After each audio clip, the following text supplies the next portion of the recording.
Hello YouTube, this is Cobra22 here, back with another 100-point squadron build for Star Wars X-Wing Miniatures. Today we're looking at another Imperial Force Order build that I came up with after having my league match with a friend of mine. I decided to go for another mix of Imperial First Order ships. We've got Rexlar Brath and his TIE Defender, we have Marek Stele in a TIE Advanced, and we have Omega Ace flying a TIE FO Fighter. So the idea behind the build is critical hunting. Quite literally, that's the name of the squadron, critical hunting. All three ships have the ability to inflict massive amounts of critical hits onto the opponent, provided they meet their proper prerequisites in order to pull off their abilities. So, with Rexlar, as long as he has a focus, with Marek Stele, as long as he deals at least a critical, and with Omega, as long as he has both the focus and target lock, they all can deal non-stop criticals and dish out major damage to the squadron, or to the enemy ships. So that said, let's look at the squadron itself here, how it's built. So, really, the only one here that's really upgraded with everything he can take is Marek Stele. Rexlar and Omega Ace are kind of bare in comparison, but again, this is to help ensure that they take full advantage of their abilities, not to deck them up with the most powerful upgrades. So, with that said, let's look at the squadron leader here, and possibly the tankiest ship in this build. So my camera focus, or my camera, there we go. Starting off with Rexlar Brath, Colonel Rexlar Brath. Coming in at a pilot skill of 8, he flies the Sinar Fleet System's TIE Defender for the Galactic Empire. He has the standard styling of a TIE Defender, attack value 3, agility value 3, hull value 3, and shield value 3, so all 3s across the board. A very balanced ship. His action bar consists of the focus, target lock, and barrel actions. He costs 37 squadron points to field, so he's a very expensive ship, not one to be taken lightly. If anything, you're going to be fielding this guy along with several other smaller, less cheaper escorts. His upgrade bar also consists of the elite upgrade, a cannon upgrade, and a missile upgrade, as well as an unlisted tile and modification. His pilot ability reads: after you perform an attack that deals at least 1 damage card to the defender, you may spend a focus token to flip those cards face up. So Rexlar Brath is pretty straightforward. As long as you have a focus token on you and you deal at least 1 damage card to the defender, you can spend it to flip all the damage cards that the defender has face up. So basically, you deal 1 crit, and if they have existing damage cards, you spend your focus, and they all become crits. So Rexlar Brath is notorious for that. But the balancing factor is you have to. The tough part of this build is that you have to have a critical or a focus token on your ship in order to use this ability. With the upgrades I've given him so far, it makes it a little bit easier for him to take advantage of that, as well as score basically undodgeable hits. Starters, we have, for his modification, we have the Twin Ion Engine Mark II. Comes in at a squadron point cost of 1. It's a TIE only modification, so every single TIE fighter in the game can take this, including the TIE FOs. But really, this upgrade is meant for ships like the TIE Defender, the TIE Hunter, or not TIE Hunter, TIE Advanced, TIE Punisher, and the TIE Bomber, all the heavy ships of the Imperial Navy.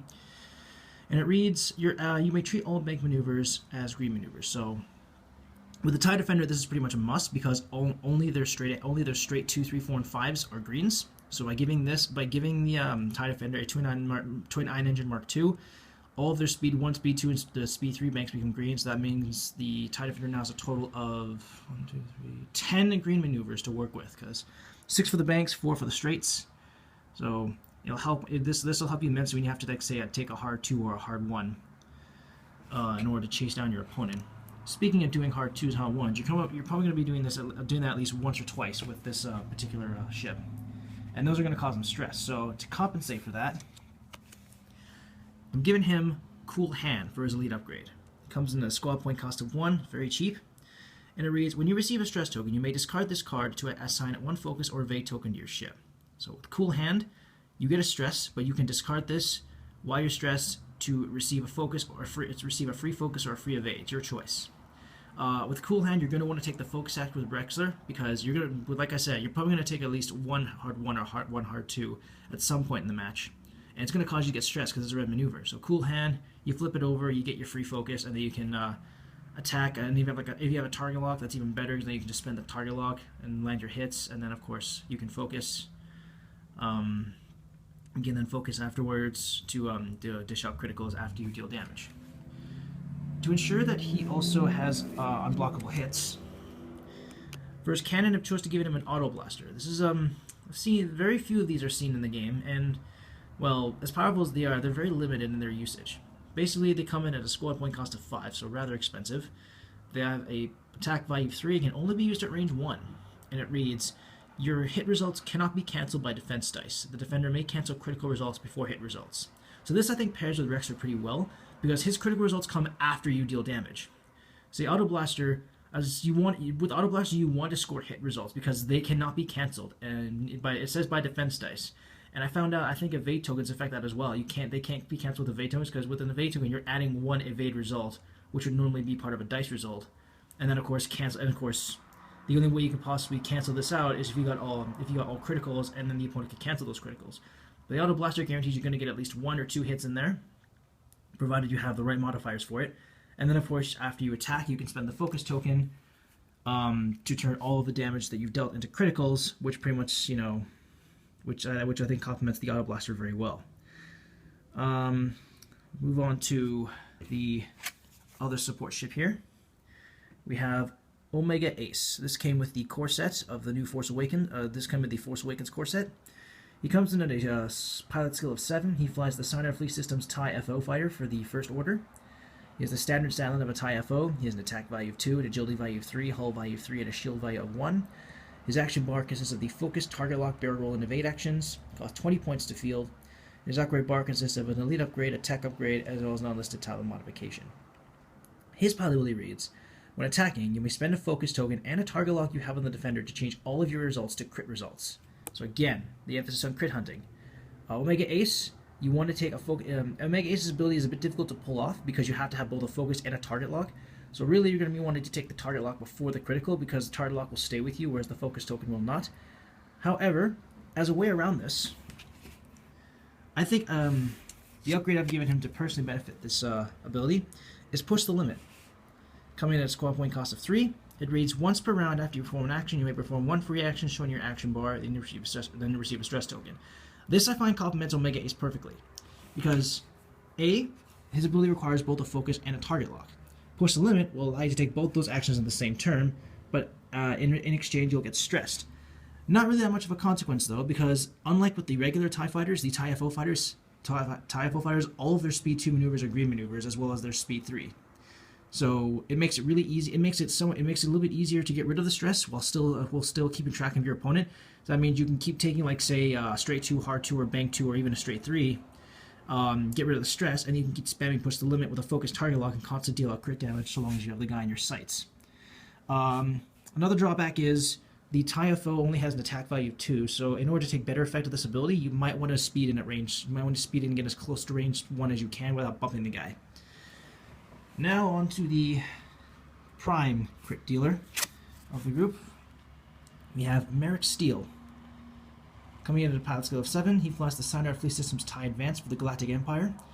He has a standard style line of a TIE Advance, attack value 2, agility value 3, hull value 3, shield value 2. His action bar consists of the focus, target lock, barrel, and evade actions, so like the TIE FO. It costs 27 points to field. Fairly expensive ship. And his upgrade bar consists of an elite upgrade, a missile upgrade, as well as an unlisted title modification. His pilot ability reads, when your attack deals a face-up damage card to the defender, instead draw 3 damage cards, choose 1 to deal, and then discard the others. So Marek Stele, while the other two ships focus on dealing as much crits as they can, Marek Stele is more accurate with his crit damage, because you can take, if you deal at least 1 crit damage, you choose you draw 3, you choose which ones that you want to deal to your opponent, and then you dish that one out and discard the rest. So these guys pile on the crits. This guy is more selective with his crit, or allows you to be more selective with your crits. And I just realized I forgot to add a title card to this, but for this scenario, he has the TIE X1 title card, which allows him to gain a system upgrade, and it's basically free so long as it costs 4 points or lower. Yeah, I realized I forgot to add that in, but yeah, he is supposed to have the TIE X1 title for this to work. For his modification, though, we've got the Munitions Failsafe, coming at a squad point cost of 1. This came with the Z95s and the TIE Defenders, and I think for a long time I used to use these a lot because they were cheap, and they pretty much guaranteed that if you missed, you would still get to keep your secondary rather than discarding it. Thought it was a really nice little thing going for it. But Munitions Failsafe states, when attacking with a secondary weapon that instructs you to discard it to perform the attack, don't discard it until the attack hits. So if you attack with the secondary weapon, and you miss, you don't discard the secondary. It's pretty straightforward. Pretty useful too. So it basically means coupling this with the flechette torpedoes is pretty much deadly, because it's like you have a built-in flechette cannon, but you constantly fire your secondary and you keep missing. And why you keep missing, as long as their hull value is 4 or lower, you'll constantly deal them out stress, which very good for which I think is pretty cool for dishing out lots of stress damage. Anyway, for his elite upgrade, I have chosen Deadeye, because he's going to have a secondary for this, and Deadeye allows him to have a little more flexibility with his actions.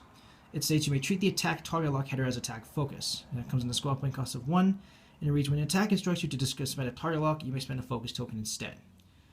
So with Deadeye, you can take a focus action, and it allows you to spend the focus in place of a target lock.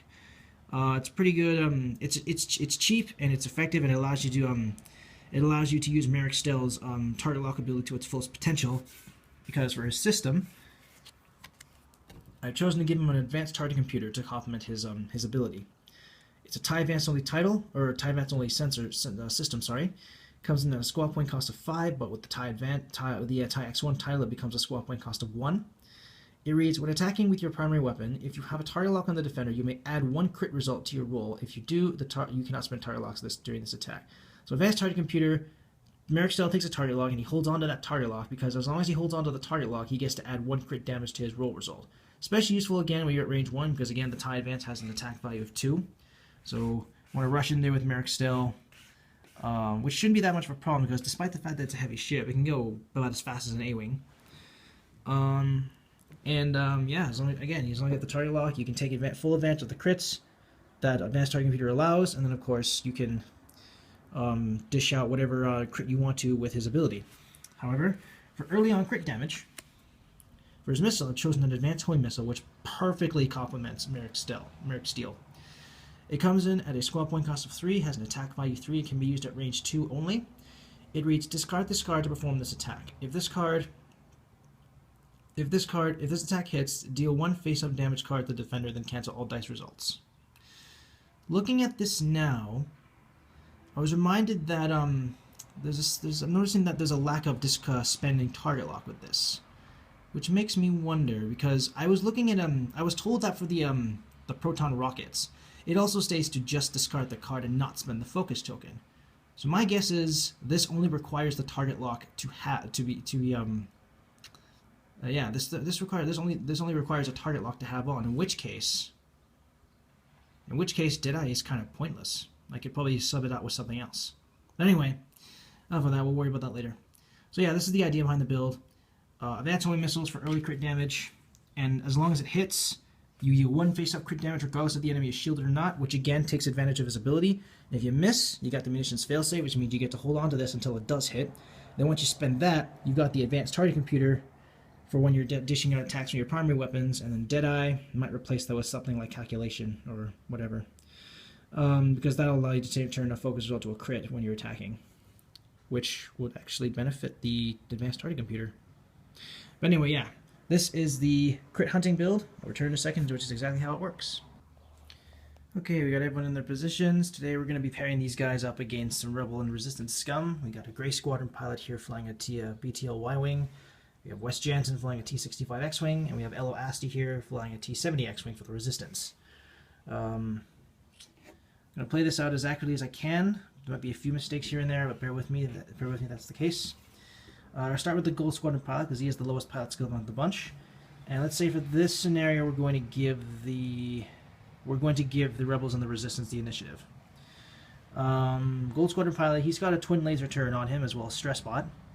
So plus he's going to have BTLA-4, so he wants to stay at a relatively far distance away from the Empire in First Order. So I think he's going to do something like this.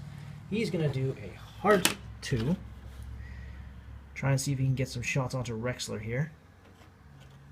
Like so.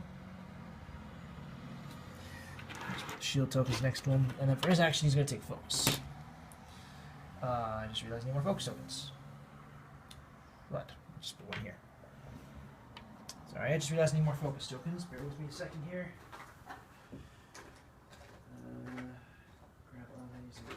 There we go. Hopefully that'll do it. And let's see. Next will be both my ties here. Omega Leader. He's gonna do a hard one, like so. That way he's got some shots on the Gold Squadron pilot here. I believe that's a range 1. Anyway, his actions are going to be a focus token. And then he's going to push with the target lock. Just grab the target locks here. Push with the target lock, and then he's going to get a stress from that.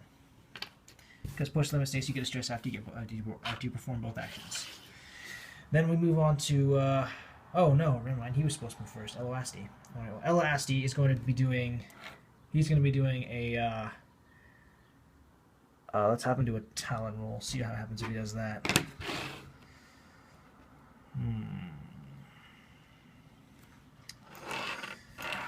I have to move Rexlar over a bit. Let's move him that way in order for this to work out. So yeah, he's going to do a talon roll. Talon roll consists of that. And because of Elo's ability, he can treat Talon rolls as white maneuvers as long as he's not stressed. So that means he can still take an action. He's going to be taking a focus, like so. Now we move on to, now we were supposed to move on to Omega Ace, but now we move on to Zetric, or Marek Stele, sorry.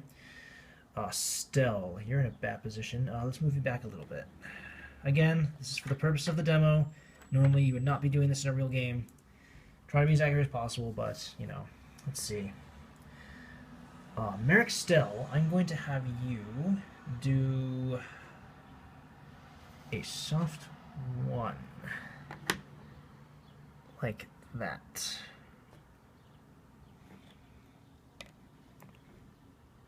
And his action, I'm going to be giving him a target lock. Target locking onto Wes Jansen here. Oops, there we go, turn that over. Whoops, crap. Alright, now we move on to Wes Jansen, because he's got the initiative. Wes, now that he knows that Rexlar Brath is still there, he's going to be taking a straight 1. To get as close as he can to him. He won't be able to use his flechettes, though.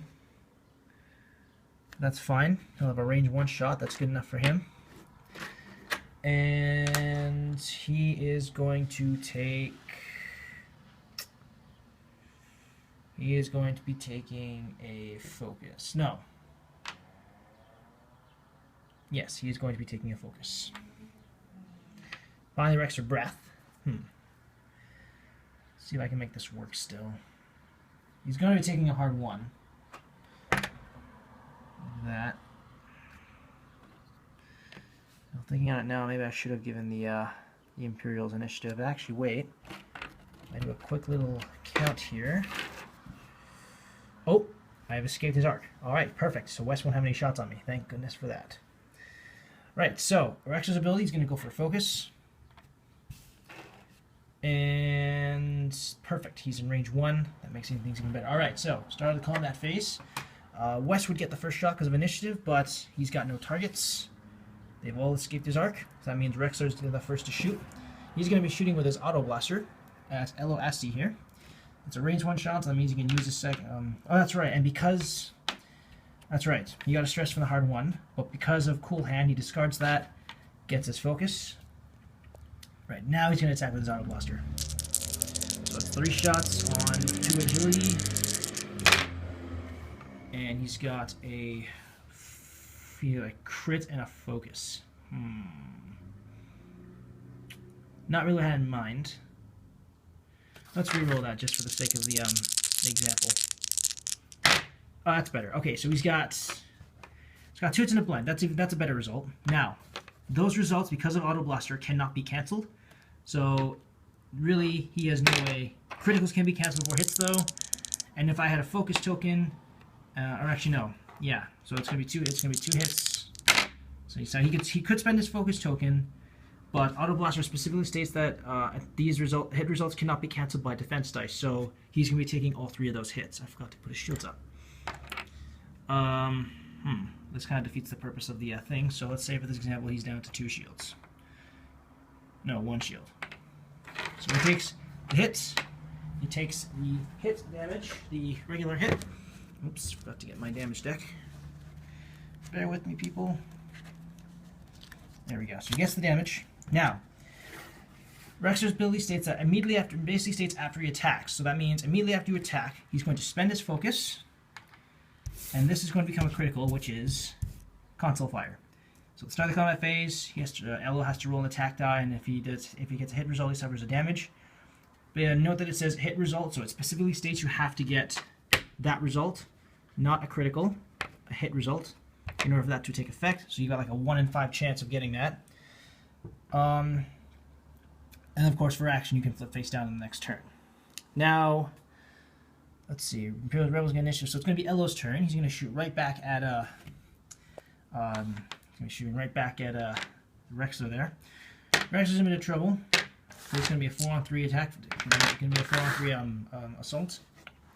And Rexlar used his focus to turn that head to a critical, which is a problem.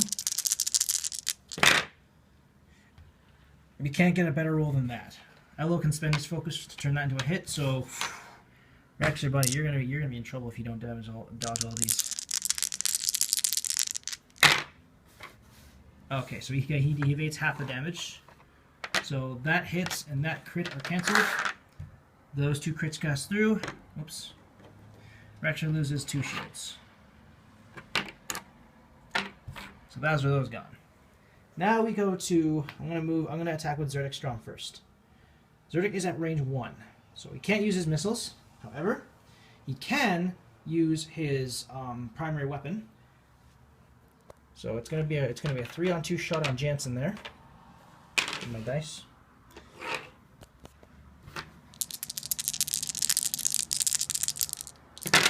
Oh, that's a perfect roll. 2 crits and a hit. Now, the advanced target computer states that you add a crit result. So you don't change any of these. You add a 4th crit result. So that means altogether, Jansen is going to be suffering from 3 crits and a hit.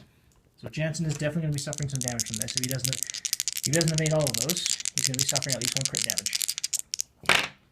And he doesn't. He'll spend the focus, yes. Turn that to an evade. But that hit is damaged. That hit's cancelled. 3 crits, 1 passes his shields. So his shields are gone. Now here's the thing with Marek Stele. Marek Stele, you draw 3 cards. So we're going to draw the first 3 cards at the top of the deck here. You got direct hit, ooh, good one. Thrust control fire, and another thrust control fire. So these 2 immediately state that you get a stress 2 and flip face down, but direct hit is a lasting effect. So I'm going to choose direct hit to dish onto Jansen, to leave him with only 1 hit point, and discard the rest. Like so. So Jansen's hurting bad now. Thanks to the advanced targeting computer, he's able to dish out that major damage to Jansen. He's now down 1 hull point left. Next turn, he's probably going to get destroyed. And now I move on to Omega Leader. Omega Leader is going to shoot at range 1 at the Grey Squadron pilot. And that's going to be a 3-on-1 shot, because Y-Wings have notoriously low agility, but they have lots of hit points to make up for that. So focus a target lock on him. That's not a good roll. Okay, for the sake of argument, that's going to be... Just for the sake of argument, that's going to be 3 hits. And he's going to have he's going to have 2 less shields, just for the sake of this argument. Focus. So that's going to be spend the focus. Turn that to evade. Those are cancelled. 1 hit goes through. He gets a damage. However, Omega Leader is going to spend his focus and his target lock on the Gold Squadron Leader to turn that into a crit, which is a weapons failure. So when he's attacking, he rolls he wants 1 fewer die. This effect is immediate, so that means if he were to attack with his twin laser turrets, he's going to be rolling 1 fewer attack. Now we move on to the Grey Squadron pilot. He's going to be shooting at Rexlar Brath with his primary and then his twin lasers, because he has the VT-49 title. So it'll be a 2-on-3 attack, or it'll be a 1-on-3 attack because of weapons failure. Oh, sorry, I'm supposed to roll the hit dice first. Blank. I can immediately attack again with his twin laser. 2 dice this time, because again, weapons failure reduces attack value by 1, or reduces roll 1 to your attack. Hit crit, Rexlar. However, or actually no, yeah, I'm just gonna ignore that for now. Rexlar takes a hit. Next shot, 1 hit, and 1 evade. Rexlar is safe. So that's kind of how the idea works, is crit hunting. Rexlar attacks with his Autoblaster when he can, taking advantage of Cool Hand when he can. He dishes out He dishes out at least 1 damage. He spends a focus, turns any damage on that ship into a crit. Marek Stele has advanced homing missiles to deal early crit damage, but of course advanced target computer helps him with that as well. It's a bit better if you're at range 1. That way you can get a total of 4 hit results potentially.